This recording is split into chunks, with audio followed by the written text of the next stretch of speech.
The Groton Historical Society sponsored a talk by author Peter Gifford Longley, which included readings from his books Captive and Compelled. The talk took place March 18, 2012 at the Lawrence Academy. Thank you. I have to say, probably half of you are my cousins, so I hope I won't embarrass you as one of your relatives that's gone out there too much. I will say this, that when you write a story, you discover a lot about yourself, and you discover a lot about things in your past that maybe you certainly didn't know were there, but maybe you wish weren't there also. So it is a voyage of discovery for me, writing this book, writing these two books, and frankly, it's been for me also very fulfilling, and I am truly very glad to meet so many cousins. So we'll explain that as we go. The two books that I've written, Captive and Compelled, this is not something that I meant to do. I'm not an author. I never considered myself an author. I got 450 on my verbal SATs, for any of you that know what that means. I was going to be an engineer. I became an architect. I am an architect. I had no idea that I would ever be doing something other than writing specifications, which if you've ever read are rather boring. I hope you won't find these books to be boring. My project began as an interest in my own genealogy. And I don't know any of you that may have been alive in 1977 and watching TV. On Monday nights, for 8 consecutive Mondays, there was a program on, a mini-series that had America glued to their television. And on Tuesday, everybody was talking about Roots, based on a fabulous wild bestseller by Alex Haley. And the story of Roots is a story of Alex Haley looking into his genealogy, looking into trying to find the first generation of his family that was taken as a slave in West Africa, sold into slavery, and brought against his will to America. And he was able to, through his research, discover that person. And after watching this series with my father, together on the sofa, we both talked, we fantasized about finding out about our past, because we knew that the only thing we really knew was my grandfather's name was George Longley Jr. So right off the bat, I knew one more generation, George Longley Sr. That wasn't too hard to figure out. My father remembered his grandfather, but frankly, we couldn't remember anything beyond that. So I asked my grandfather, I called him up and I said, would you write a letter for me to me and explain everything you know about the family genealogy? And of course he said I'd be glad to do that. And 2 years later I got the letter. And he wrote in here, I highlighted a little bit bigger, he says, now, Peter, for the genealogy, and let me warn you, I am not good at it or well informed. He then goes on for 6 more pages of handwritten notes to say something to the effect of, I remember a cousin who used to drive an ice cream truck for seal tests, and they lived in Connecticut. That was pretty much the extent of the letter. I have to tell you though, I was living in St. Louis at the time. When it arrived in the mail, I was so excited to have it. I ripped it open, I read through it, I read about the seal test truck, and I found myself rather dissatisfied, because there weren't any dates, there weren't any bits of information that could really pin down for me what my genealogy was. So, 20 years went by. The letter sat in my shoebox and up in my dusty closet. And I was at a wedding and I was talking to a cousin. And I don't know why I thought of it. I remembered it. I said, you know, I have grandfather's letter that has genealogy information, and it's not really very much facts, but would you like a copy? And she said, of course. And I promptly forgot about it. And February 10th, 2005, my father died. And we never did our genealogical research together. And I was thinking that night that, you know, I was going to make a copy of that letter for my cousin. They're probably going to be at the funeral. I'm going to go get the letter out. So I went and I got the letter out. And I opened it up and I reread it for the first time in decades. And I saw information in there that I didn't remember was in there, including this paragraph here. My grandfather, Longley, Thomas H., sprang from somewhere in the JP and JB gang, I guess, married a girl named Skinner from somewhere down in the Casco Bay area, and I never knew him as he died, knew her as she died when I was about 4 years old. He goes on to say he had a brother, William. But suddenly I knew the name of my great-grandfather, my great-grandfather's father, Thomas Longley. And I got all excited, and I pulled out my credit card, and I went and joined Ancestry.com immediately. This was 8 o'clock at night. 2:30 in the morning, I found this. Thomas Longley worked for a lifetime in the long-established leather business and harness business from his uncle, Josiah P., J.P. Longley of Lewiston. He was an odd fellow. That means he was in a club. He may have been odd. He was an odd fellow, and he held many strong friendships. His genial, honest, cordial, companionable spirit, goodwill being of a winning force. He married Eleanor Skinner of Lewiston, daughter of Samuel Skinner. They had 2 children, Nellie and George S., born September 5th, 1862, married Annie B. Wentworth, daughter of Cyprian and Fanny Wentworth, son, George Jr., my grandfather. I had a moment. I was pretty excited because this book had information before this page that went back 10 generations all the way to England. And along the way, introduced me to this character here, 7 generations before my grandfather, that he never knew, by the name of John Longley. And all of you who are Longleys, if you're from the Massachusetts line of Longleys or the New England line of Longleys, you're descended from him.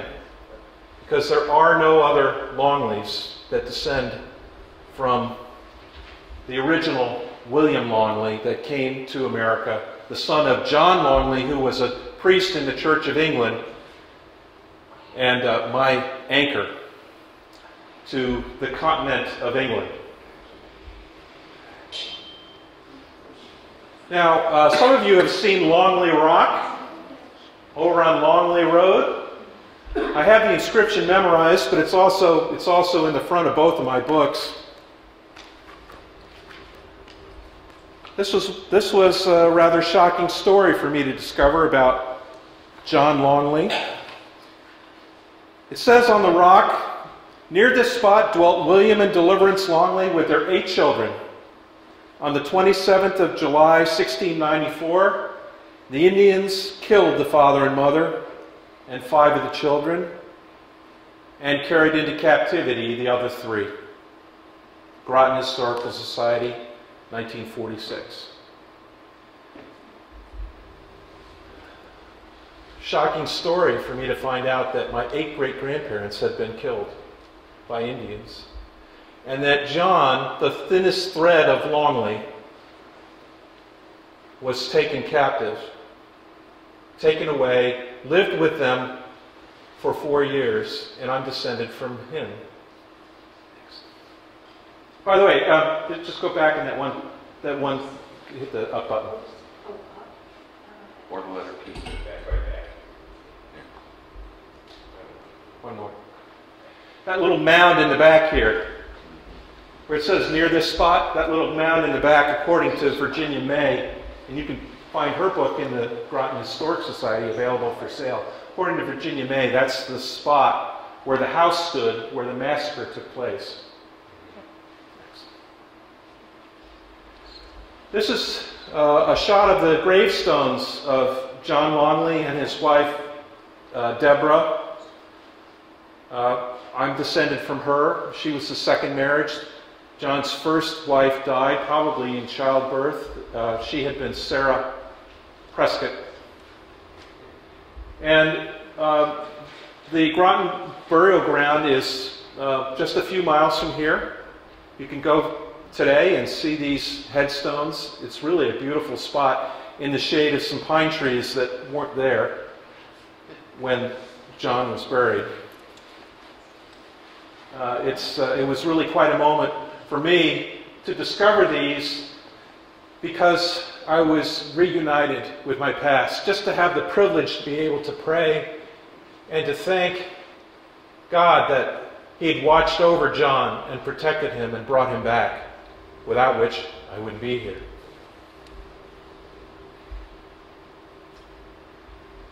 A lot of other facts I've been able to find, to uncover in my research.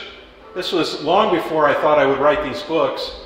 This is a couple of excerpts from a book by Samuel Abbott Green, a prolific historic writer from Groton, a 19th century writer. And he tells the story. He says, the story of William and Deliverance Longley's family is a sad one to relate. They were living with their 8 children on a small farm, perhaps 1.25 miles from the village on the east side of Hollis Road. Their house was built of hewn logs and was standing at the beginning of this present century, 1800. The old cellar with its well-laid walls was distinctly visible 40 years ago, 1830. And traces of it could be seen even to very modern times. Modern being 1870s, when the book was written. There's a tradition, this is, I excerpted, here's another section. There's a tradition that early in the morning of the attack, the Indians turned Longley's cattle out of the barnyard into the cornfield, and it had the desired effect. Longley rushed out of the house unarmed in order to drive the cattle back. And when he was murdered, and all of his family either killed or captured. The bodies of the slain were buried in one grave a few rods northwest of the house, a small apple tree growing over the spot, and a stone lying even with the ground for many years furnished the only clue, C-L-E-W, the only clue to the final resting place of this unfortunate family. But these have now disappeared. This next excerpt is from Caleb Butler's History of the Town of Groton. He talks about John. He says, John, the lad before mentioned, was carried to Canada, where he remained with his savage captivators for 5 years. He may not have had his facts right, because John testified in a deposition himself that it was a little over 4 years. His relatives at length ransomed him. This is the key thing. But he had become so accustomed to the savage life that he left it with reluctance. And those who brought him away were obliged to use force to accomplish their mission. And one last little piece of information that I've been able to glean from the historical record. It is further said of this lad that after the Indians had proceeded some way from the place and had made a halt, he told them that his father's sheep were shut up in the barn and would there starve. But if they would permit him to go back, he would turn them out and return. And they, consenting, he fulfilled his promise. Rather interesting that he would be allowed, taken captive, but be allowed to go back and let the sheep out. That's the subject of some of what I'm going to read to you. A couple more slides I want to look at. So as I'm processing this information and doing more historical research and getting far more into this than I should have, than my family wanted me to, I began to really understand the map of New England, the history of what was going on at the time, realizing that England and France had been at war with each other. In 1694, they had been at war for some 6 years. And that part of the war involved using the natives, the Native Americans, as surrogates. And the English would fight to get a treaty in place so that the natives would be on their side, and then the French would fight to get them in place so that they would be on the side of the French. And the Indians that we're talking about are not the Comanches. They're not the Indians that you see in bad 1950s and 1960s TV programs and movies. These are very different Indians. These are Abenaki Indians.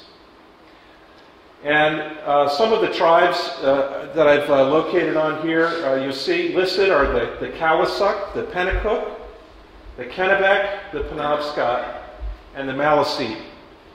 There were some 22, 23 different native tribes that made up the entire Abenaki nation. They called themselves the people of the dawn because they were at the eastern part of the continent where the sun would rise. And as I began to study these people, I came across an incredible story. Something called the Oyster River Raid. And the Oyster River Raid shows very clearly what was going on between England and France and how both powers were working to try to get the natives to side with them. If the natives who dwelt in this area would all side with the French, then the English in New England would not be able to get up to the strongholds of Quebec and Nashwauk. So the Indians would in a sense be a barrier of protection to the French. And the English signed a treaty with the natives at a place called Pemaquid. And there, where that treaty was signed, there were a number of deals that were struck, but essentially the Abenaki nation switched over from supporting France to supporting the English. And as you can imagine, that threw the French into a tizzy. So the French went about immediately plotting to try to figure out how to turn the natives back onto their side. And there was a meeting in Nashwauk, one of the main headquarters in New Brunswick, among one native who didn't side with all the others, a fellow by the name of Taxus, who becomes a very important character in my book. Taxus was not popular with the other chiefs, and he could be won over. And he was able to, by great skill, convince, at a place called Passadumkeag, the other natives to side with him, that they would violate the treaty. Better shake the mouse or something. That they would violate the treaty and therefore turned all of the Indians back to the side of the French. And so they plotted this thing called the Oyster River Raid. The Indians did not know where they were going to raid. All along the way, they kept changing their mind. Let's attack Boston. Let's make a bigger splash. Eventually, they did settle on a place called Oyster River, which is found here. It's modern-day Durham, New Hampshire. And that place was attacked July 18th, 1694. It's a very small, quiet town. And the day before, the leaders of the town received a copy of a peace treaty that had been signed in Pemaquid. Everybody went to bed feeling at last there's peace. In the middle of the night, the natives savagely attacked Oyster River, a town that was completely unprepared. And they murdered more than 100 men, women, and children sleeping in their beds. And they took 27 people hostages, and they carried with them many scalps. But that was not good enough. So after carrying all their booty from Oyster River back to Pennacook, where they could rest before they would go back up to claim all of their prizes and rewards, up in Quebec, one Indian said, "I want more. Let's attack Groton." So, with 50 people, 50 natives, as an afterthought, they came and attacked Groton and killed my 8 great-grandparents, along with 5 of the brothers and sisters of John, my ancestor, and forever changed my family and a number of other families in the town of Groton. So, armed with this information, I knew I was going to write a book. I always thought I was going to write a family genealogy that I could give to my 12 cousins so that we would never forget, like my grandfather had forgotten, where we came from. But armed with that information, I myself felt compelled to write these books. So I have a couple of excerpts. I didn't want to write simply history. I wanted the stories to come alive. I think you can probably shut that down. I wanted the stories to be alive with human reaction so that people would know what it was like on that day. And I wanted to weave in the many bits and pieces of history that I learned along the way.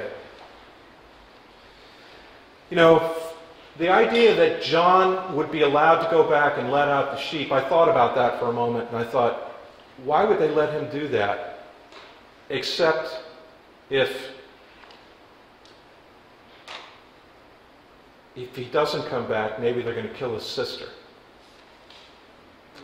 And why would he want to go back? I mean, he has to know that the militia are going to come by pretty soon, and they're going to let the sheep out. Maybe did he have an idea? Because things had happened with such sudden surprise early in the morning, maybe he had an idea that he could get the word out, and maybe he conspired with one of his fellow captives, John Shepley, who was taken the night before, as he was, who hadn't seen his own family butchered. For sure, there must be somebody alive at the Shepley place. We can get word out. So he devised, I think, a 12-year-old plan to try to help them out of their predicament. So we begin where John promises Lydia that he's going to come back, and he hugs his sister. He bends down and kisses the top of his sister Betty's head, and he turns and jogs up the trail towards the Shepley farm. The boy ran swiftly through the tall grasses in the hillside pasture. The Shepley house was near to him now, but he wisely made no call for help. There might be natives about, he reasoned, and besides, he was out of breath and could hardly yell if he'd wanted to. John entered the first building he came to the barn, passing through the open door and panting for air. He made fast inspection of its interior, but the barn proved empty. He quickly refocused his attention over toward the house just across the lawn. From his position in the shadows, John scanned the grounds for danger while still collecting his breath. The place appeared undisturbed and serene, but the door to the house was bothersome. It had been left ajar. 2 crows swooped down into the tall grass just in front of the porch. He watched as they fought with each other over something. One at last chased away the other and then began to pick around among the grasses. John wandered over cautiously to get a better look at what was lying there. Human corpses were not a bit loathsome for John to gaze upon. He'd seen them before at funerals. Sadly, death was not uncommon in his time. The sight of blood and guts was neither strange to him, nor did it cause him to be squeamish, as he'd killed and gutted animals before, even butchered hogs and fowl. Yet, even though he believed he had a strong stomach, he'd never seen a sight so ghastly as this. Still, he purposed to view it clinically, intending to be emotionally detached, searching only for facts. It was Mr. Shepley, for certain, as his bald head was instantly recognizable. The victim lay on his back. His neck and bowels had been ripped open. He had wallowed in his own blood. A significant amount of it had collected and congealed in the grass. His outstretched arms and legs were also bloodied, having oozed from the many hack marks that tore his clothing. John wondered if the cuts had been delivered while Mr. Shepley was yet alive and struggling with his assailants, or if they'd been administered in a rage after his gut had been slit and he'd expired. But in examining the victim's face, seeing the horror in the open eyes and gaping mouth, this confirmed to him what poor Mr. Shepley's last moments on earth had been like. His arms had been beaten, held down whilst he was eviscerated. John could only imagine what any onlooker might have thought upon witnessing such torture.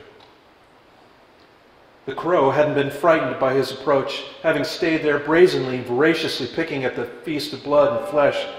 And John shooed away and watched it as it flew off over the peaceful pasture, hurling its protesting caws, which echoed in the silence. John relaxed his purpose right then, as he knew this corpse wouldn't be there in such a horrid state if there had yet been anyone around to help.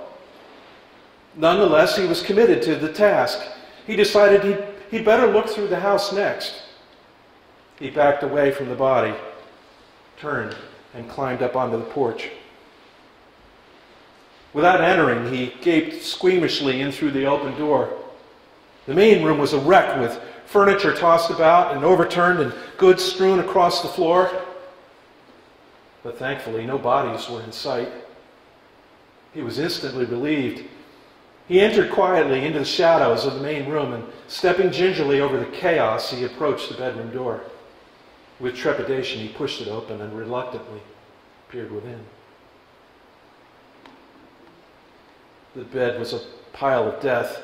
Unrecognizable bodies had been left there in a heap, stripped naked, covered with streams of congealed blood. Flies were already swarming on the flesh and refuse, the excrement that they'd released when they'd expired. The sight was too horrible to gaze upon for more than a few seconds, and the smell was repulsive. He clamped his hand over his nose and mouth and hurriedly looked for faces, but all he saw were heads bereft of their scalps and hands and feet of varying sizes together arranged in the cruelest positions. He turned and bolted from the house, back onto the porch, bent over, hands on his knees, gasping for fresh air. The remains must have been Mrs. Shepley and their other children, he concluded. None could possibly be alive. His heart sank as he knew his hope of rescue had fully departed. Now all that was left for him to do was to continue through the motions on the rest of his mission, that is, to go to his home, and this for perhaps the last time. The boy sprinted down the hill and onto the road, arriving in just a few minutes at the end of his drive. There he paused to regain his breath and to behold the familiar sight of his property, to give it a careful look. Never having assigned much importance to this view before, he felt a sudden need to do so, to paint its present precious appearance permanently into his memory. Beneath his feet, the rutted, grassy drive went forward and divided the property in two, running up between the house and pastures on his left and the cornfield on his right, and leading straight beyond all the way to the barn at the back. Skip, his dog, would always greet him there when he returned home from work. But the drive was empty now. Skip was nowhere in sight. To the right, the long rows of corn stood tall, still maturing toward the harvest, with the silks barely showing. To his left, his house stood proudly near the road. It was a simple structure, modest in size, one story, the walls made of heavy hand-hewn pine logs, long darkened by the weather. The steep thatched roof faced directly at the road, anchored by fieldstone chimneys that stood tall on the left and right gabled ends. Across the facade, from left to right, was the front door, which entered into the kitchen main room, and two other small windows. Windows that Father had imported from England, each fitted with leaded glass. The window on the right was to Mother and Father's bedroom. The outside shutter was left open, but the inside shutter was curiously closed. The house cast a long shadow, which extended all the way to where his feet stood at the end of the drive, as the early morning sun was rising up behind it, ascending into a deep blue and cloudless sky. The scene revealed no signs at all of the violence that had supposedly happened there, and the landscape seemed at once serenely picturesque, belying the truth. He stepped forward up the drive and walked past the side of the house, and as he went, he glimpsed to his left the loft window, perched high in the gable, next to the chimney, overlooking the corn. He'd slept up there 1,000 times. He stopped a moment and continued to stare up at the window. But suddenly, mindful of his sister's instruction concerning the house, he suppressed his curiosity to inspect it.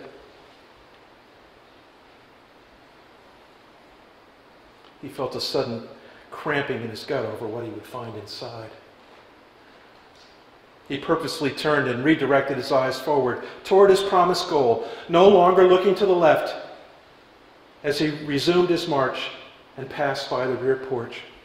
His mission was to let out the sheep and to quickly return to the camp. Besides, there was no time to enter in or go elsewhere to summon help. But as he walked farther down the drive, his vision was drawn to his right. There he spotted two bare feet sticking out from the corn. He knew right away who it was that lay there. "Father!" he gasped. The young man ran toward the body, but then slowed with caution as his gut further tightened. He deliberately angled his head away and glanced toward the body, using the corner of one eye. There was Father, all right, lying face down on the ground, still clothed, but with his hat lying near his head. There was little blood, surprisingly. He eased, turned, and looked directly. He approached deliberately and knelt beside the body, still hesitating and now tasting the acid sickness rising in the back of his throat. He squinted his eyes shut, held his breath, and tensed his stomach to fight it.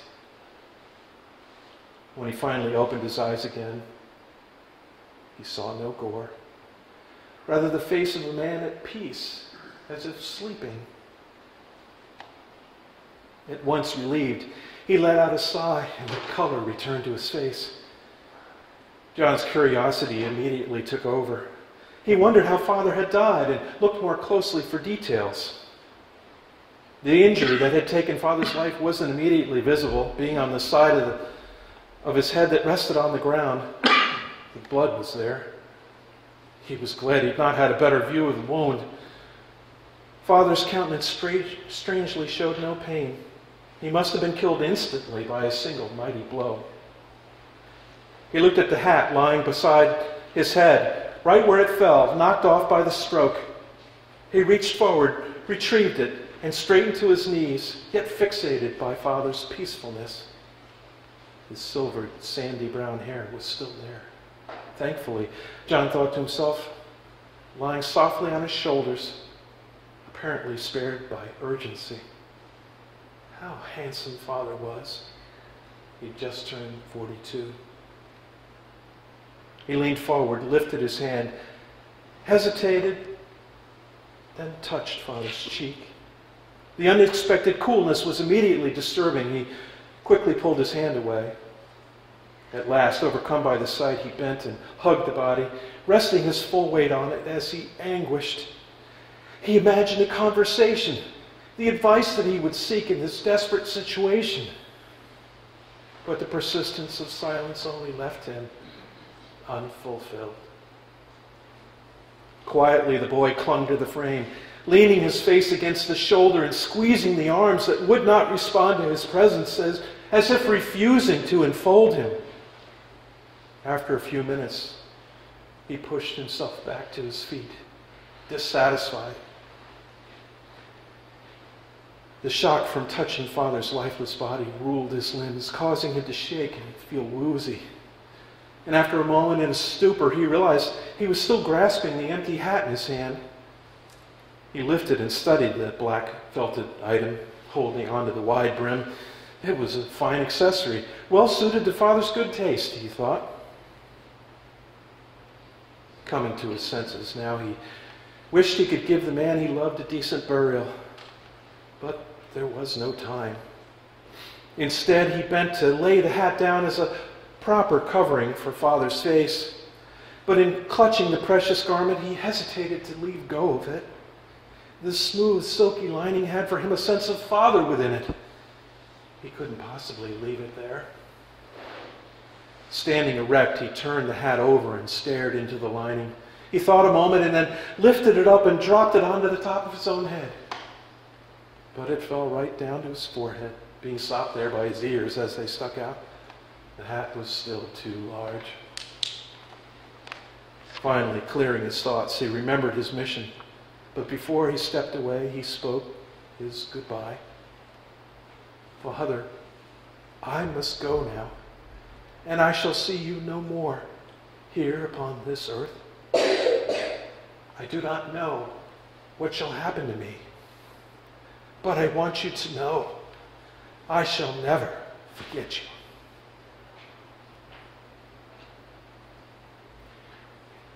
He turned again toward the barn and resumed his task. He ran to the entrance of the stone and wooden structure and swung open the heavy door. The warm, pungent aroma of the livestock greeted him, the natural part of farm life. The sheep instantly reacted to their shepherd's arrival, bleating to him. Instantly, he spoke back and caressed several of them with his hand. And this routine refreshed his spirit. He stepped waist-high through the soft sheep, pulling and then turning and pushing them toward the opening and to the outside. And as they left the barn, he stepped forward several paces to watch them waddle ahead out into the pasture, happily bleating as they went. John set his final gaze toward the house. The morning is extraordinary, he thought. The finest day of any summer he'd ever seen. And there, across the brilliant green lawn, sat the house, the innocent structure, bathed in golden sunlight, with its open door, calling, telling him that just inside was his family, unseen prisoners of the shadowy interior, left there for dead. How twisted, he thought, that my kidnappers would permit me to set free these animals, these sheep, yet show no mercy on a mother and her children, her little lambs. Beckoned by the open door, John wished that he might cross over and enter one last time to say goodbye to them. But he could not forsake his promise to Lydia. He understood it best to remember each and every one of them as they had been, alive. Turning to his left, he watched and listened as a breeze rose up from the south and rushed toward him through the rows of corn, gently bending and twisting the tassels. Then, arriving where he stood, it glanced across his cheeks. He spun around to the north and watched it continue amidst the tender green grasses of the pasture, seeming to follow after the last of the sheep as they bounded over the crest of the field and out of sight. Farther ahead, he stared at the tops of the trees now swaying toward the river that he knew lay beyond them, showing him the path he must now take. Then he departed into the pasture, sprinting down through the tall grasses, flying back toward the Indian camp and his sisters, speeding on his promise, giving no thought to his own escape, racing back to them with Father's hat held firmly in his grasp.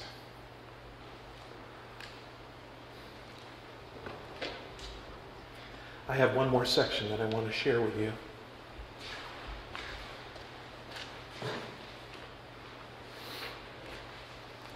It's a short chapter. What you see from the structure of the books is that very much the people of Groton were surprised that day. They were not prepared for the violence that came upon them, that so many were killed and so many were taken hostage. It was the worst violence that had ever befallen Groton. And for the future, the worst violence. And then there were the people that were left behind that had to deal with what happened. And then there was another perspective, a different perspective that comes about in the second part of the first book of the Indians, why they did what they did, and life inside their camp. But I'm going to give you this bit that took place in the afternoon of the attack. The afternoon of Friday, July 27, 1694. I call this short chapter, Missing. Jack scrounged amongst the stones that formed the crude wall behind the cornfield. He cleared several of the smaller rocks away and at last saw the one he wanted beneath, half sunken into the soft earth. This will do, he thought. It was a good shape, large and flat, though very heavy. He estimated more than 300 weight. Still, they should be able to raise it into the wagon with the three of them working together. It would be strenuous, he knew, but no one ever said this was going to be easy. He lifted his eyes and gazed back down the drive, far over across the grass to the right of the house, where the others were just finishing. Only the tops of their heads were visible from down in the hole as they threw the last few shovelfuls of soil up onto the pile. He would go and help them finish. As Jack returned toward the others, he slowed his walk to take a better look around the property. He grappled with the questions that were coming to him, hoping to find the right one to ask. The day had started out so beautifully with the welcome departure of the summer furnace swept away by the storm the night before. But the delightful fresh morning had quickly been greeted with uneasiness when his nephew John hadn't shown up for work. That was so unlike him. Then, as the afternoon turned, the two riders arrived, militiamen bearing with them the terrible news. And now there he was at his brother's farm, confirming with his own eyes the unthinkable.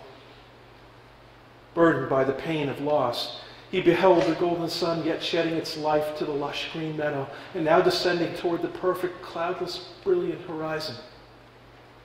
At last he could only think of one legitimate question to ask. Why? Jack approached the edge of the hole as Thomas and James were just tossing their shovels up and onto the side. He reached in and gave James a hand, climbing out. James stood up and dusted his hands off and then motioned for Jack, whose shock was still showing heavy on his face. He should follow him and assist with the next necessary task. Silently, the two walked back toward the house to where the bodies lay in the grass, each shrouded in linen. One at a time, they carried the different-sized corpses to the pit and handed them down to Thomas, who gently arranged them there. Jack bore the last one by himself, the little bundle, Zachariah. He lowered it down and asked, "Lay him with his mother, would you?" Thomas completed the somber yet thoughtful task, and then straightened. He stared a moment at the pile, hushed and unstirring. The bloodstains had soaked through in a few places as morbid reminders. He turned and climbed out. The three gazed down into the large grave, disquieted by the dreadful sight of it, each of them close-mouthed. Jack once more counted to 7. How terrible it was to say goodbye to them, there and then, with just these 3 witnesses, no other family or friends being present. Then, after a brief reflection, he was glad no one else was there, for the bodies had been mangled. No one else should be made to see what they'd beheld. And no, nature would not wait. This was the proper thing to do, to inter them now. James turned to Jack and broke the silence. I'm certain we shall have a proper memorial for them when your mother comes, and others, but John, is there something you would care to speak now about your brother and his family? Jack stirred from his stupor and looked up at the two men, members of the town militia. James Nutting, his age 41, his brother-in-law, married to his sister Lydia, and Thomas Tarbell, age 27, his nephew, eldest son of his late sister Hannah. Jack's family had always called him by his given name, John, and he never bothered to correct them. His closest friends, including his longtime business partner, Joseph Farr from Lynn, these only ever knew him as Jack, and he took fondly to that name. Yes, I must. I shall say something, said Jack as he removed his hat and bowed his gray head.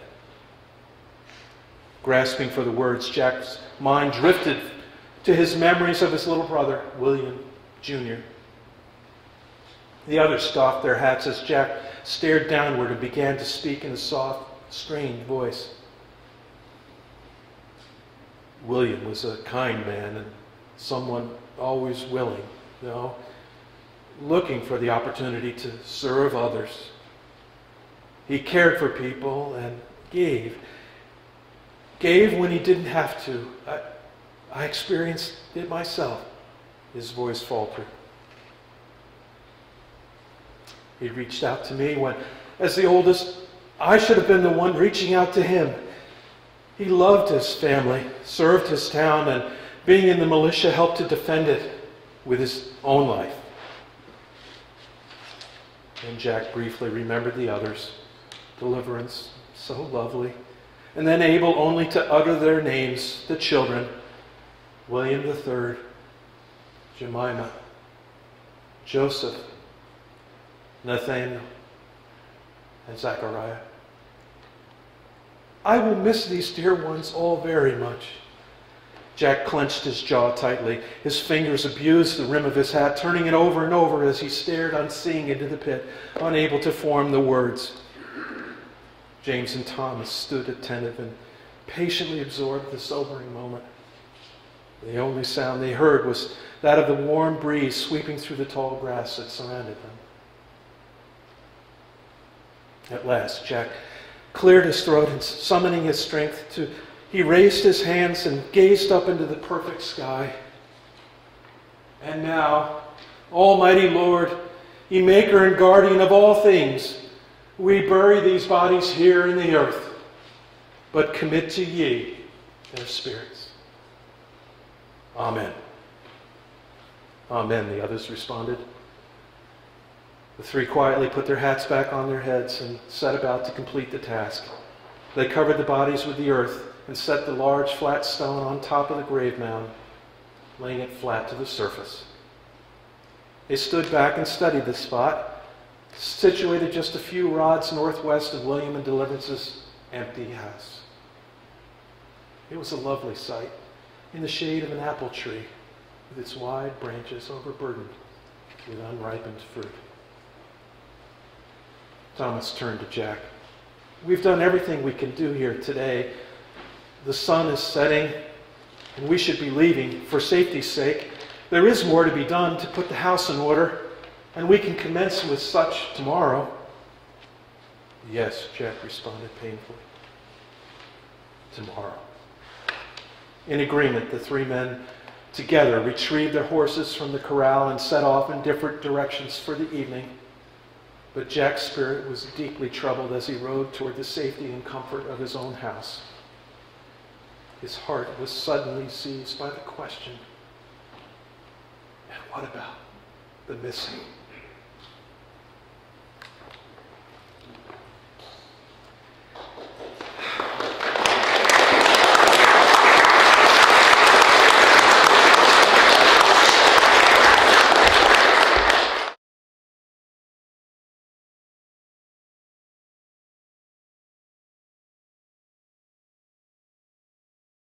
Captive and Compelled are available at Amazon.com.